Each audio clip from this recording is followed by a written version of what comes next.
Okay, think of a scenario. You currently have an older iPhone, say from the 12 to the XR, and you're thinking of getting a new phone. You have two options to pick from, the 13s and the 14s. And when I say 13, 14, I mean every single phone in that bracket. So you have about 8 choices to actually choose from. Which one are you choosing? The answer is actually in the title. But why? Let's find out.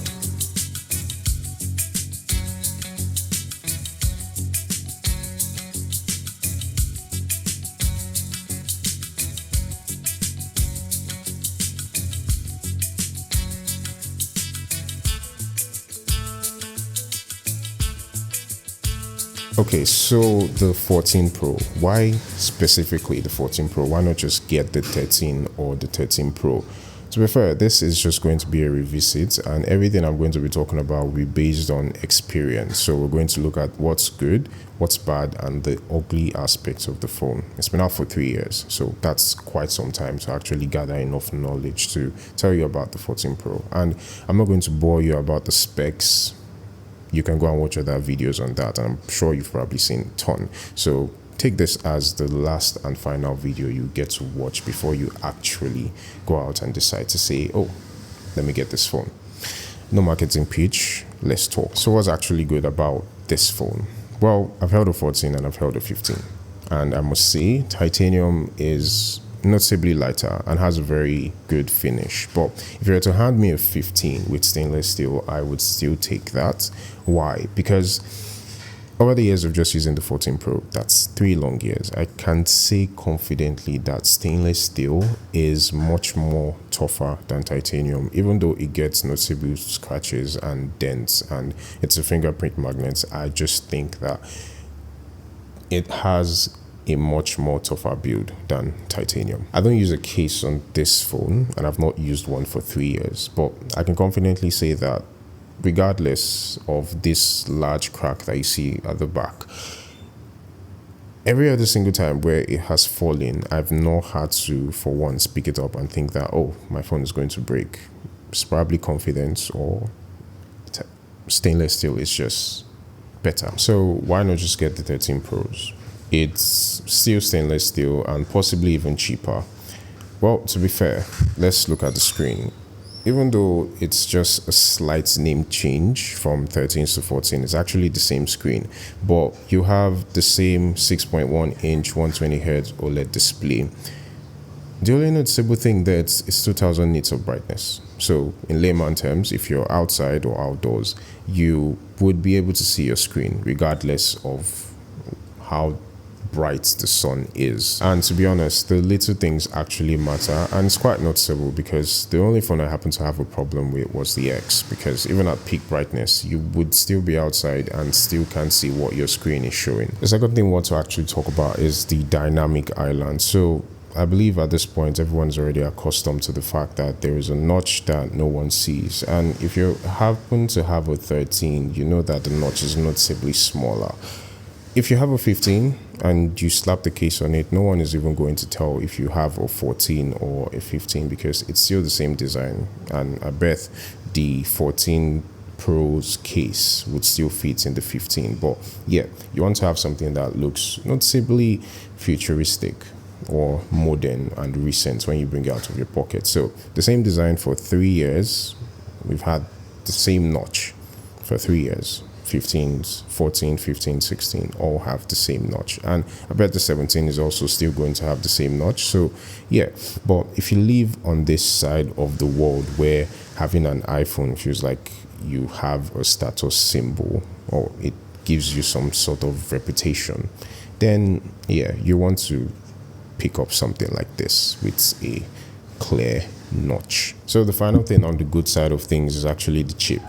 This has an A16 Bionic, and phones are already typically fast these days. If you have to compare it to the A15, you don't typically see lags or say you're running into temperature issues, except it falls under that software kind of thing issues where you have bugs. But that aside, it's really fast. It's good. The one issue I happen to have had with this was one time I was at a conference and my phone just got pretty hot for no particular reason. And I had to ask on threads, like my phone was on 3G because the only thing I noticed was that. And yeah, got a couple of responses back to say that 3G was actually shut down. Well, in the US, I don't know about here in Nigeria, but yeah, that was the only issue I've had with this, with the phone getting hot. Other than that, you have an A16, you're fine. It's a faster chip. The only other thing we would expect to see is future updates. So, sorry, XR users, we've seen iOS 26, so we're expecting 27, 28, and 30. Apple probably skip 29 because I think they already have a general issue with the number 9, so why not just keep 29 also? No 19, no iPhone 9, just keep it. I digress. So we're expecting about 7 years, so for the 14s to actually keep receiving updates. 7 years is quite some time if you think about it. That's still 2030 if I'm not mistaken, so you're good. So we've seen the good. What's bad about the iPhone 14? Well, my honest take is not that much, because for me the good actually outweighs the bad. Why? You have a $1 trillion company, Apple, so you expect them to release a good product for people who are going to be using these things, and you don't expect these things to develop issues in a year or two or lose its market value. They are a $1 trillion company for a reason. So every single product you expect them to bring out should actually be a representation of what they actually are. Now, I'm not saying they don't have their lapses, they definitely do, but you expect the room for error to be fairly slim given a big company that they are. The one bad thing I can actually say is bad about the phone is the cameras, because now this is just a personal thing. I have destroyed my own camera settings, but I can say the first time I actually got the phone, it took really good cameras, but moving on and using the phone for 3 years and trying to do things that I don't understand, if you can relate, I have scattered the whole camera settings. So now it takes bad photos. I'll probably try and show you some, but then again, that's the one thing I think loses its value, because even when you want to resell the phone, the first thing they actually check, some people go to the camera and check the cameras. I don't know why, but I think there is something there over the years. If it's that the lens or the sensors just lose its quality, yeah, but it's subject to objection in the comments, so let me know. I also want to believe people who stay in the US and in Europe, we completely live in two different worlds. There's something I stand by and say that if you live in Africa, yeah, specifically West Africa, even more specifically Nigeria, we don't have clouds. It's just white. Like you look up and it's just blue and sometimes white skies. Yeah, so your pictures would evidently look different from ours. Just my opinion. Yeah, don't come for me in the comments, because that's what I've noticed. You take a normal picture with the same phone, it looks clear, it looks better, it looks like the sun is hitting you rightly. And some people still wake up and discuss and say the sun or light is really bad over there. Well, I have some good news for you, or rather an invitation. Come down to Nigeria and see how the sky is. No clouds. Now I know, like, it seems like I'm saying the camera is bad on this phone, but they actually aren't. Trust me, I've just happened to have fibbled with my settings. And yeah, try not to ever find the raw settings on your photos. Just leave it as it is. Like, you get the phone, leave the original settings there, you're good.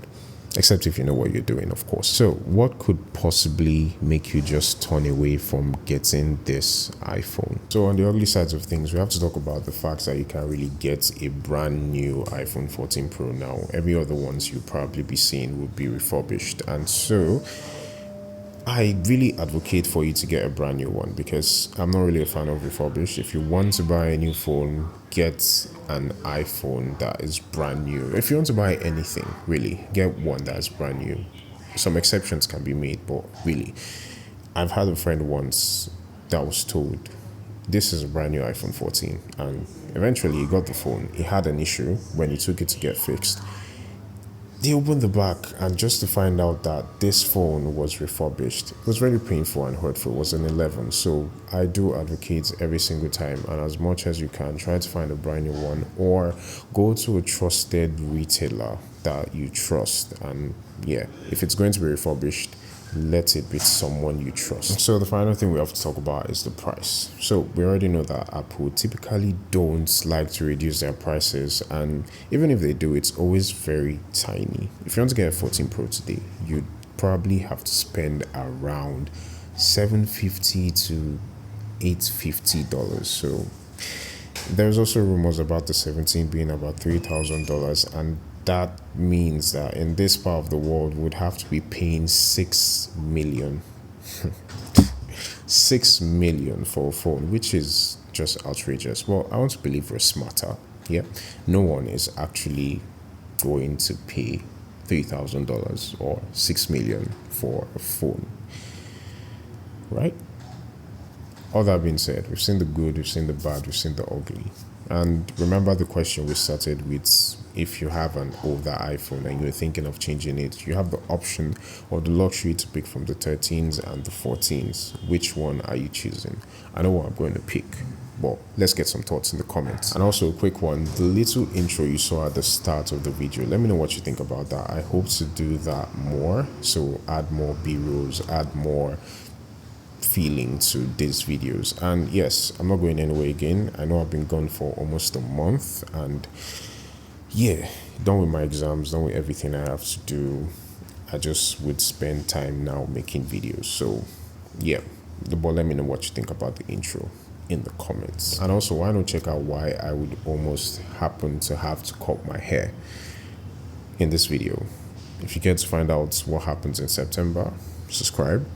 But if you don't, that'll just be a waste of content. So anyways, thanks for watching. Until the next one, Exit to Excel. Peace.